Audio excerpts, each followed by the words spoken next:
శ్రీ కొండ సురేఖ గారు.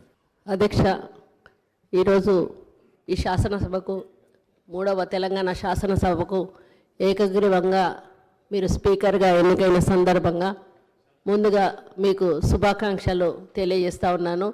ఈ ఎన్నికకు సహకరించిన అన్ని పార్టీల నేతలకు, అదేవిధంగా మన ముఖ్యమంత్రి రేవంత్ రెడ్డి గారికి ప్రత్యేక ధన్యవాదాలు తెలియజేస్తూ ఉన్నాను.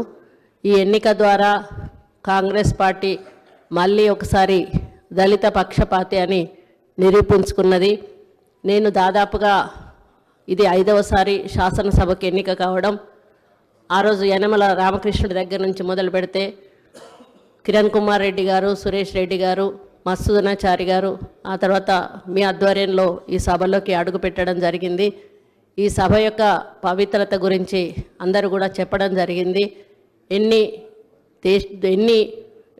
ఒకరి మధ్యలో ఒకరు ద్వేషాలు ఉన్నా ఈ సభలోకి వచ్చిన తర్వాత అందరం కూడా ప్రజల కోసం, ప్రజల సమస్యల కోసమే మాట్లాడాల్సింది.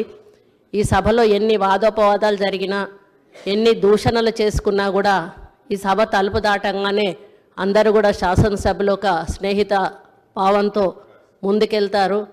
మరి ఈ శాసనసభ యొక్క పవిత్రత గురించి ఒక చిన్న ఉదాహరణ చెప్తాను అధ్యక్ష. ఆ రోజు మైసూరారెడ్డి గారు ఈ శాసనసభలో ఉన్నప్పుడు నేను శాసనసభ్యురాలుగా ఉన్నాను. ఆయన చైన్ స్మోకర్ అధ్యక్ష. ఆయన ఈ గడప దాటాడంటే స్మోకింగ్ చేసేవాడు, లోపలికి వచ్చినప్పుడు స్మోకింగ్ ఆపేవాడు. మేము మహిళా శాసనసభ్యురాలందరికీ కూడా ఆ రోజు నేదులమల్లి జనార్దన్ రెడ్డి గారి భార్య రాజలక్ష్మి గారు తినడానికి ఏమైనా తెచ్చేవాళ్ళు. అందరం కలిసి శాసనసభలోనే అవి తినేటప్పుడు ఆయన సీరియస్గా మా దగ్గరికి వచ్చి, అమ్మ ఈ సభకు ఒక గౌరవం ఉంది, దీనికి ఒక ప్రతిష్ట ఉంది, సభ లోపల ఇలాంటి కార్యక్రమాలు మీరు చేయకూడదు, మీరు తినాలనుకుంటే బయటికి వెళ్ళి తినండి అని ఆయన ఆదేశించేవారు అధ్యక్ష. అటువంటి పవిత్రత ఈ శాసనసభకు ఉంది.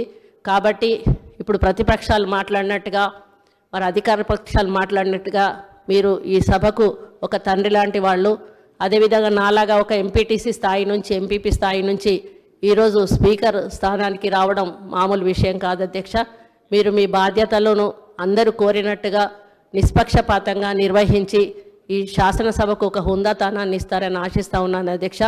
మామూలుగా పదవితో కొంతమందికి వన్నె వస్తుంది, కానీ మీ పదవితో మీరు పదవికి వన్నె తెస్తారని మీ వ్యక్తిత్వంతో నేను ఆశిస్తూ, మీ ద్వారా ఈ శాసనసభ మంచి సాంప్రదాయాలతో, మంచి ఆలోచనలతో ముందుకెళ్ళి ప్రజా సమస్యల పరిష్కార దిశగా నడవాలని కోరుకుంటూ సెలవు తీసుకుంటూ మళ్ళీ ఒకసారి మీకు శుభాకాంక్షలు తెలియజేస్తున్నాను అధ్యక్ష.